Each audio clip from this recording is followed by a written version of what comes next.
Alright guys, today is leg day, but first I'm going to take you through the current rendition of the warm-up that's been helping me keep my knees happy.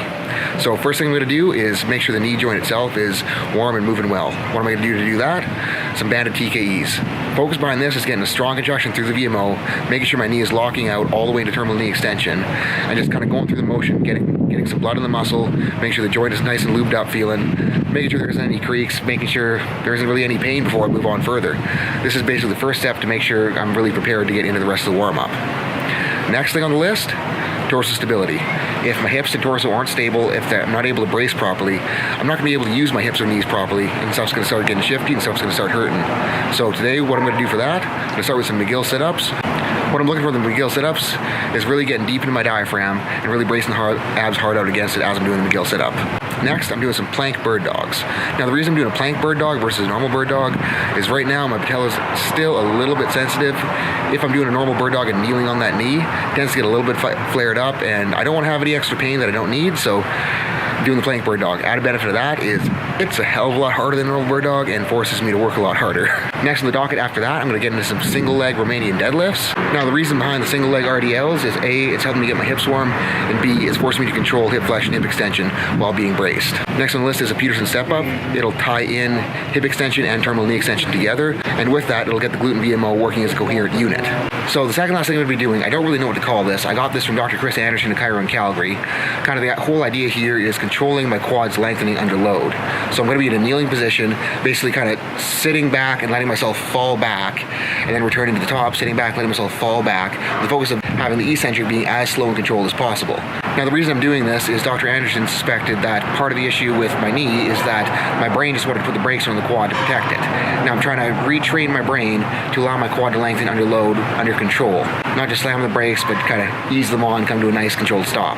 Last on the list is some Cossack squats. You're going to go do the first two sets with the floss band around my knee. I find that helps kind of loosen up the calf, the hamstring, and the quad around the knee joint.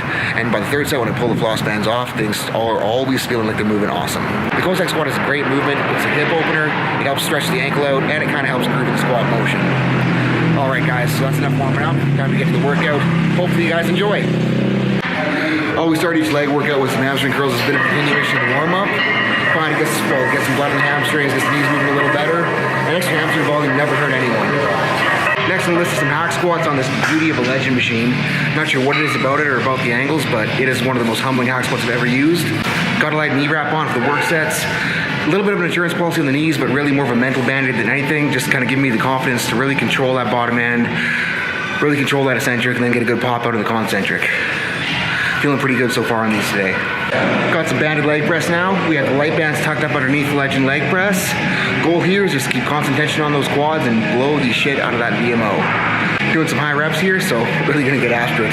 Moving on to the coolest leg extension I've ever encountered. The reason why this thing is so cool is that you can change where the load kicks in based on where you load the plates on the pins. So you got 3 different pins for plates.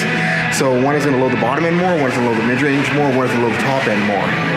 So because of my knee issues, I'm kind of biasing it to have heavier on the bottom end.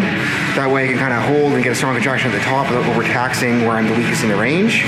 So I'll find to get a better contraction through the full range of motion, get a better mind-muscle connection doing it that way. Next up, got the good old Bulgarian drop set of death. Gonna start with 70 per hand, hit 12 reps.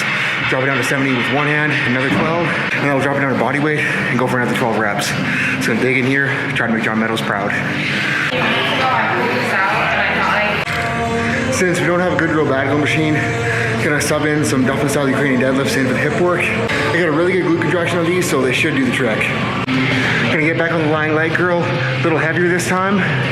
And then I'm gonna move on and finish up with some seated calves and some ab work. And that's that for today's leg workout. Let me know if you guys thought of that warm-up in the comments. If you have any questions or want any other suggestions for different warm-ups or different issues with different body parts, go ahead, let me know. If you like what you're watching, hit like, hit subscribe, hit share. All right, guys, thanks for watching. Have a good night.